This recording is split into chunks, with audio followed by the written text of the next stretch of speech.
so he might as well save some of the water after all.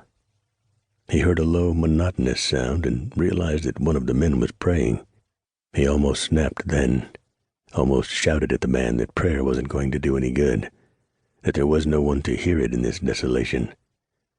But Charlton swallowed the word at the last second. Losing his temper wouldn't do any real harm. After all, their situation couldn't get any worse, could it? But it wouldn't accomplish any good either. So why waste his breath? He leaned his head back against the sandstone and closed his eyes. The sun was so bright that didn't make much difference, but his eyelids cut the glare a little. As soon as he did that, however, the same images played out in his mind's eye. The patrol had stopped to rest the horses, when suddenly arrows began to come seemingly out of nowhere. Several of them struck horses, and the animals went down screaming. Charlton had spotted the gully and recognized it as cover, so he ran toward it, knowing that they didn't have time to mount up. Besides, where would they go? It seemed like the hostiles were everywhere around them, judging by the way so many arrows filled the air coming from every direction. Even though he hadn't shouted any orders, the rest of the men had streamed after him and followed his example in leaping into the gully, all except the two who didn't make it and lay there feathered with arrows. Shots blasted, the echoes rolling across the arid landscape, although the men had fired blindly, unable to contain the reaction to being attacked by invisible foes. The gunfire died away as the arrows stopped coming. It seemed as if hours had passed since then, although Charlton knew that in reality it was more like half an hour. He didn't see any reason to pull out his pocket watch and check the time. It hadn't taken him long to understand what a bad fix they were in. The horses that hadn't been killed in the ambush had run off, spooked by the gunfire and the smell of blood. What kind of army mounts were those? He had asked himself bitterly. On foot, unable to venture out from the scant cover, all the patrol could do was wait.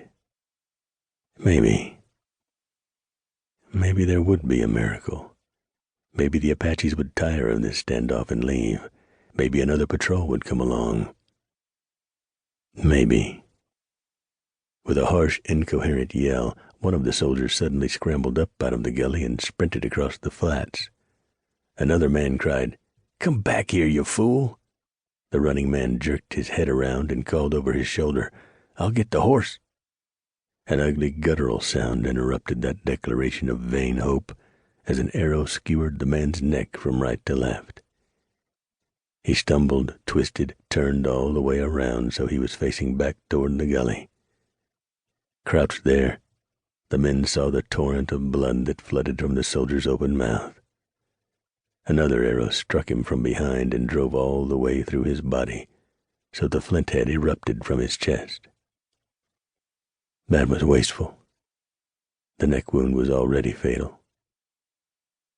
That wild thought careened through Lieutenant Damon Charlton's mind, then he told himself it didn't matter. No doubt the Apaches would retrieve all their arrows once every member of the patrol was dead, which might not be much longer. Shrill yipping war cries came from left and right. The Apaches, who had crawled up unseen until they were within a few yards of the gully, leaped up and charged. Brandishing knives, they dived into the gully. Earlier, Charlton had taken his Colt Dragoon revolver from its holster and placed it on the ground beside him so it would be handy. That saved him the few seconds it would have taken to withdraw the weapon from the flapped holster.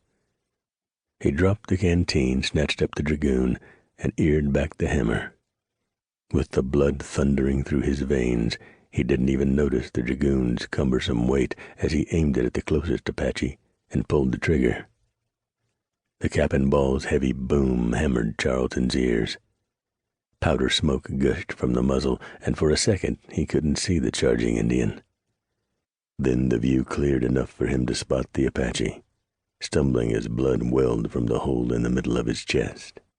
The man's momentum carried him a couple more steps before he pitched forward and landed face down on the very lip of the gully. His arm hung over the edge.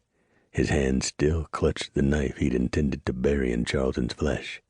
But as the lieutenant watched, the man's nerves